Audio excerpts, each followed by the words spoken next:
Hello, आप सबको जय मसीह की। आज फिर एक वचन को लेकर आपके सामने आया हूं। परमेश्वर ने मौका दिया, इस मौके को हम परमेश्वर के नाम से देखते हैं।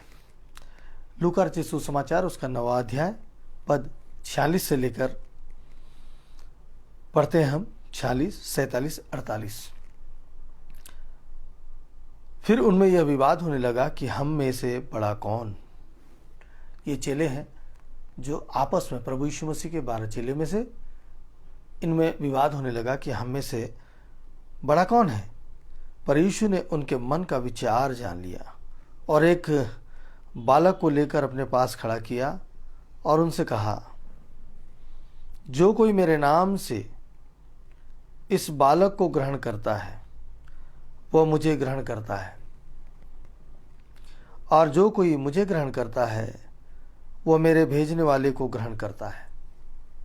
क्योंकि जो तुम में सबसे छोटे से छोटा है वही बड़ा है।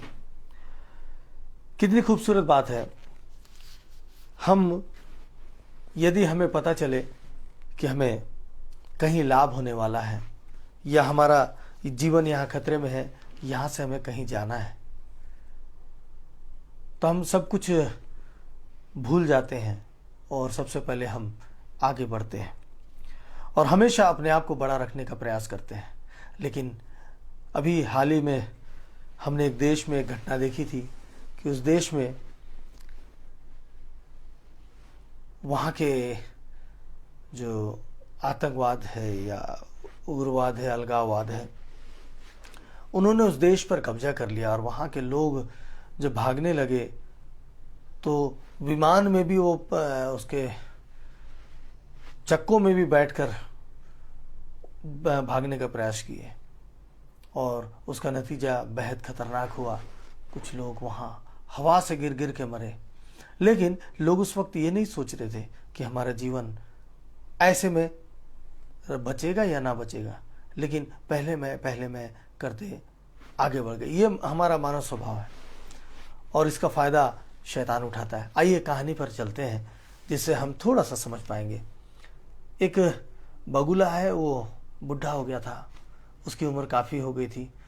उसने चालाकी चली, तालाब के किनारे बैठकर बहुत ज़ोर ज़ोर से रोने लगा, बहुत ज़ोर ज़ोर से रोने लगा। उसका रोना देख के केकड़ा आता है और पूछता है, क्या हो गया मामा, आप क्यों रो रहे हो। केकड़ा बोलता है कि मेरा यहाँ बचपन बीता, मैं यहीं जन्मा, यहाँ से अब मैं बुजुर्ग हो गया, मेरा पूरा समय इस तालाब के किनारे बीता। लेकिन अभी मुझको जानकारी मिली है कि ये तालाब अभी सूख जाएगा, क्योंकि आने वाले 12 वर्ष तक बारिश होने की कोई संभावना नहीं है। और ऐसा मैंने सुना है, ऐसा मैंने कहते सुना है। इसलिए मुझे दुख हो रहा है कि जहाँ मैंने अपने जीवन बिताया, जिन लोगों के बीच में मैं रहता हूँ, अब ये तालाब सूख जाएगा तो सारे के सारे जानवर जंतु मारे जाएंगे। उसकी बात सुनकर केकड़ा उस तालाब में चले जाता है। सारे जितने भी जानवर है सबको बताता है, जानवर यानी कि जंतुओं को बताता है, जलचरों को। और सब वहाँ पे पहुँच जाते हैं बगुले के पास कि इसका कोई उपाय बताओ मामा। तो बोलता है कि मुझको पास में एक अच्छे झील के बारे में पता है कि वो अगर 24 वर्ष भी बारिश नहीं होगी तो नहीं सूखेगा, वहाँ प्राण बचाया जा सकता है। अब आप लोग के साथ मेरा समय यहाँ पे समाप्त होने का आया है, धीरे धीरे पानी सूखेगा और मुझको ये स्थान छोड़ना पड़ेगा। तो वे सारे जलचर हैं बोलने लगे, हम मामा हमें ले चलो, मामा हमें ले चलो। तो मामा अपने चालाकी में मामा क्या करता है, एक को ले जाता है और रास्ते के बीच में एक चट्टान पर बैठता है दूर ले जाकर, और उस जलचर को वो खा जाता है। ऐसे खाते खाते उसका जीवन चलने लगा, वो हेल्दी हो गया। क्योंकि वो बूढ़ा था, वो कुछ कर नहीं पा रहा था, लेकिन उसने ये चालाकी की और वो जंतु क्या किए उसके पीछे। ऐसे ही अभी हम अगर देखते हैं कि कोई भी किसी भी बात के लिए कि विवाद होता है, किसी भी बात के लिए कोई भी अपने चालाकी से एक योजना तैयार करता है और हम सब क्या करते हैं, उस योजना के पीछे पड़ जाते हैं और देश में हाहाकार मचता है। देश में एक दूसरे के ऊपर लड़ाइयाँ मचती हैं।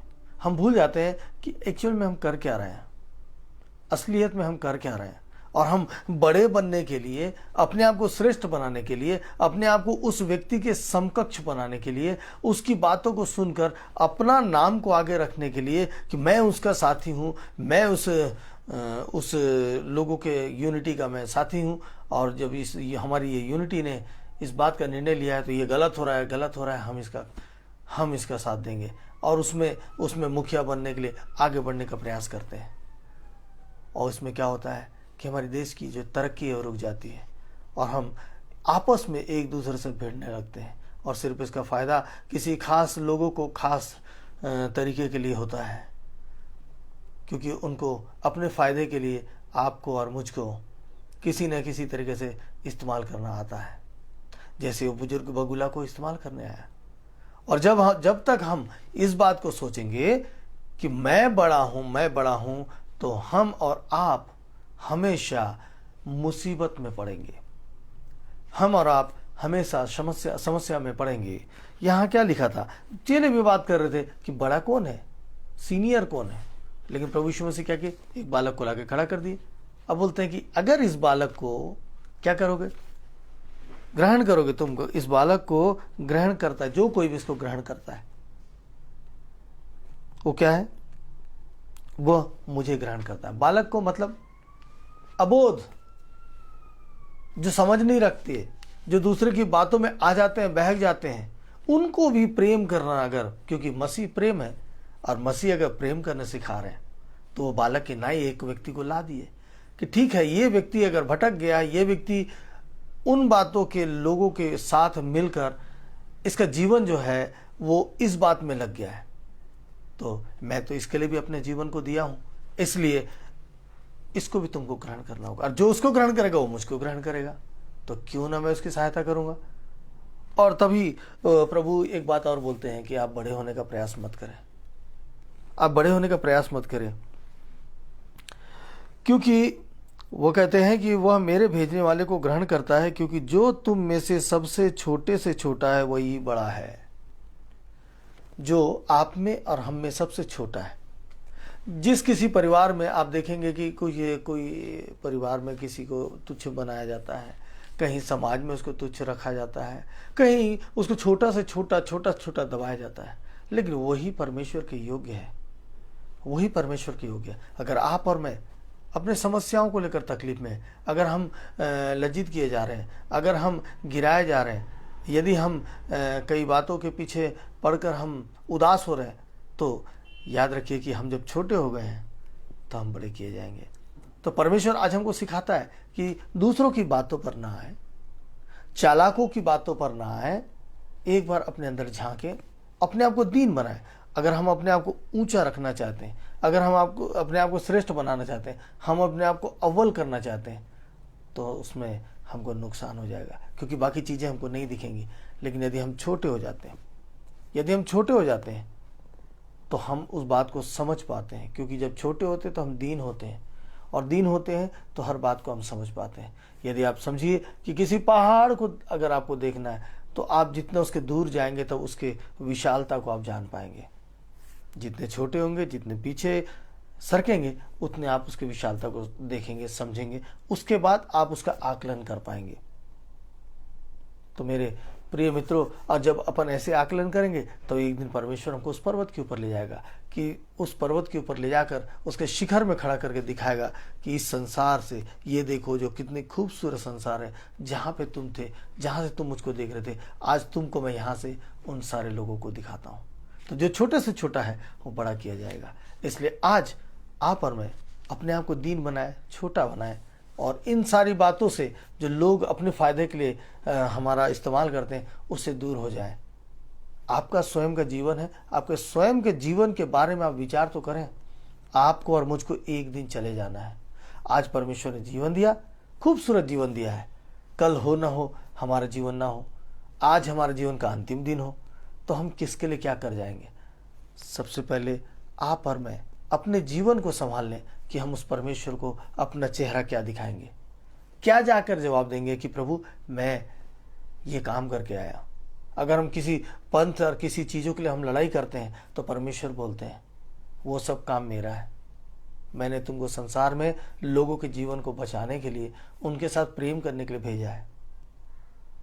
जीवन और मृत्यु मेरे हाथ में है, कष्ट देना नहीं देना, वो कष्ट से बचा के निकालना, मैं अगर उस संसार का ईश्वर कष्ट दे देता है तो उस कष्ट से बचा के निकालना काम मेरा है, तुम्हारा नहीं। तुम्हारा काम है सहयोग करना। तुमने प्रकृति में तुम्हें योगदान देने के लिए भेजा गया है। तुम अपना योगदान बिना दिए मेरे पास लौट आओगे तो तुम्हारे लिए मेरे पास स्थान नहीं है, मैं तुमको भूल जाऊंगा। तो मेरे प्रभु ने ऐसा बात बोला है उस पवित्र शास्त्र में, तो आप भी इस बात को स्मरण करें। उस परमेश्वर के सामने हमको चेहरा दिखाना है। हमारा जीवन ज़्यादा से ज़्यादा यहाँ 100 वर्ष से अधिक नहीं होगा और अनंत काल तक उनके साथ रहना है।